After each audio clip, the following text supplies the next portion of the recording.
The film opens with Jimmy Vickers, a special ops interrogation officer, traveling home while listening to an old voicemail from his mother. She says she can't wait to see him and hopes he arrives safely. Jimmy looks visibly distressed. At home, he listens to another voicemail from his friend Griffin, who consoles him and expresses sorrow over his loss, hinting that a tragedy has recently struck. Later, Jimmy goes to a bar and asks the owners, Debs and Terry, about the incident. Terry denies knowing anything, but Jimmy points out that Terry lives only 50 yards from his parents' house, close enough to hear their screams. Terry, annoyed, tells him to leave if he's causing trouble. Frustrated, Jimmy grabs Terry by the collar and fights with a stranger until Debs intervenes, urging Terry to talk. Terry finally admits he called the fire service that night and saw 4 gang members. He heard Jimmy's dad scream but only watched from his window, too scared to intervene. Jimmy later visits the burnt garage of his parents' house. He looks around and finds an old photo, remembering his mom and dad. The story flashes back to a few days earlier, when Jimmy's parents were alive. His mom asks his dad, George, to mow the lawn because Jimmy is coming home and she wants the place to look nice. Excited, they both talk about his return and George agrees to mow the lawn later. Meanwhile, 4 gang members sit in a car snorting drugs while waiting for their next target. One assures the others their mark makes a daily money run. Soon, a girl leaves a building to deposit cash at the bank. The gang puts on rabbit masks and follows her car. At the end of the road, they intercept her, drag her out and search the car, but find nothing. Suddenly, Jimmy's father George drives by and stops. The gang orders him to leave, but when one hits him with a baseball bat, George retaliates, punching the thug and smashing his head open. He warns the rest to back off. One threatens him with a knife, but they flee when police sirens approach. The police arrive and interrogate George on the spot, but he insists he only wanted to stop the man, not kill him. Chief Inspector Holland mocks him, saying he should have thought of that before swinging. George is arrested for manslaughter. Later, the surviving thugs meet their boss Warren and explain the failed robbery. When he learns his brother was killed, Warren, furious, orders George dead. After George makes bail that night, Warren and the others follow him home. 2 knock at the front, while 2 sneak to the back. One threatens to assault his wife as George is pinned against the wall with a knife in his mouth. The thug sneers that George should never have played the hero. The gang ties George and his wife to chairs in the garage, douses them in petrol, and, as they whimper, Warren sets the room ablaze, burning them alive. The scene shifts to the present, where Jimmy stands in the burnt garage. His police friend, Griffin, tells him a neighbor saw a black BMW speeding away around 11 that night but couldn't catch the plate. Griff suspects the same gang that clashed with George murdered him, though the police lack proof. Jimmy asks for the CCTV footage and leaves the garage in tears. The next morning, he visits his parents' grave. At church, his estranged wife, Morgan, appears. We learn they were on the verge of divorce before the tragedy.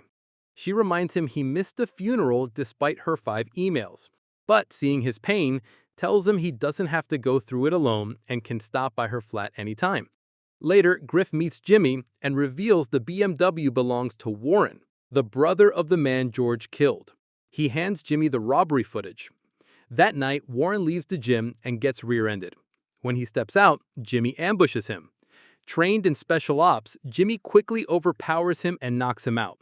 Warren wakes to find himself tied to his car seat as Jimmy pours petrol inside. Jimmy reminds him of the couple he burned alive.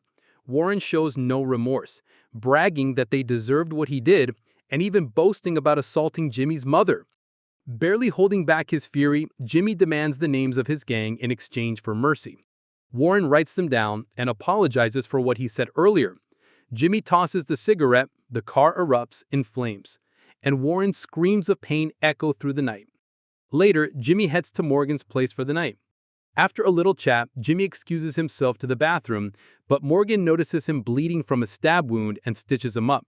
Though they were close to divorce, the ordeal softens the distance between them, and Jimmy spends the night with her. The next day, Warren's death hits the headlines, but his reputation as a drug dealer overshadows the story. When thugs Rob and Leon hear the news, they rush to Warren's business partner, Caleb, suspecting him of the murder after a dispute over profits. They confront him, but Caleb, saved by his girlfriend, denies everything and warns them never to return.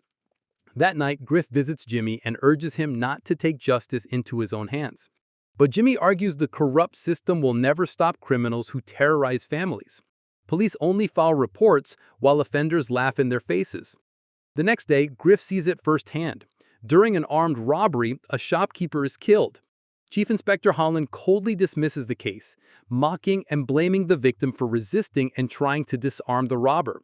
When Griff protests that the man was just trying to protect his own, Holland shrugs, saying the widow will claim insurance and everyone will be happy in the end. Meanwhile, Jimmy continues his hunt. He captures another gang member, Ryan, in a public toilet, drags him to an abandoned site, and straps him to a chair. Using his interrogation training, Jimmy forces cement down Ryan's throat, suffocating him. The next day, police discover Ryan's body solidified from the chest up. Holland seizes on the case, seeing it as his ticket to promotion. Soon after, Terry, the bar owner, calls Holland and shows him CCTV footage of Jimmy carrying an unconscious man to his car. Debs warns him against it, but Terry fears his pub will end up like George's house. Police then question Morgan about Jimmy. She lies to protect him, while Jimmy hides in her apartment. Later, in an alleyway, two policemen recognize Jimmy and try to arrest him. Suddenly, a car screeches to a stop. Two men jump out and start beating the police officers.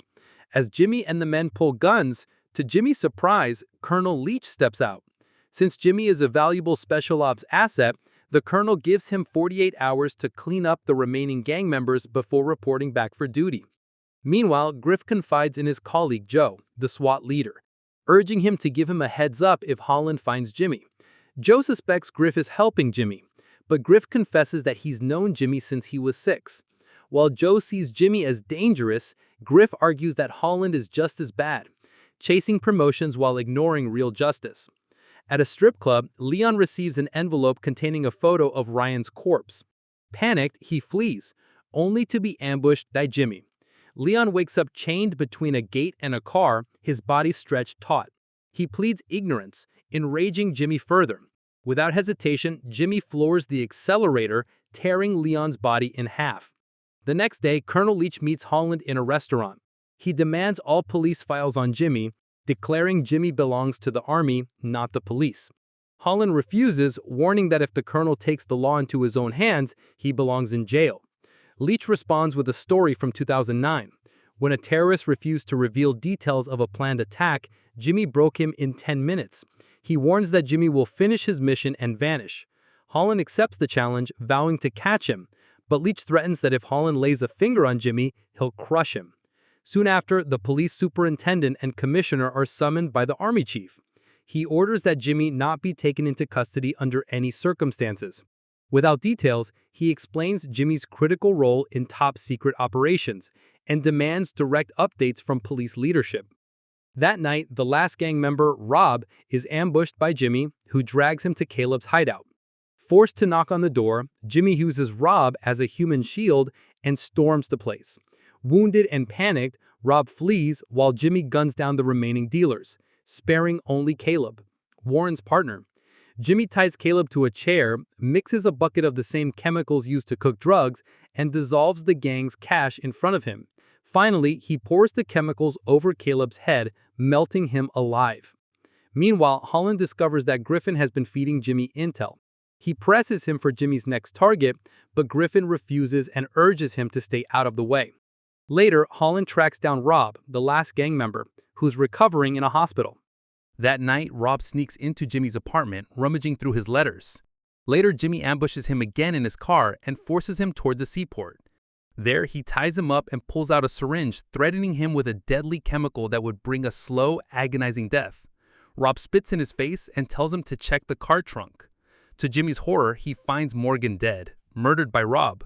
Shattered, Jimmy empties his magazine into Rob. Just as SWAT and Holland storm the scene, Griff also shows up and confronts Holland, blaming him for Morgan's death after releasing Rob. Holland argues he only used Rob to lure Jimmy, but claims he never expected the killing. Realizing the truth, SWAT leader Joe orders his squad to stand down. A broken Jimmy walks away.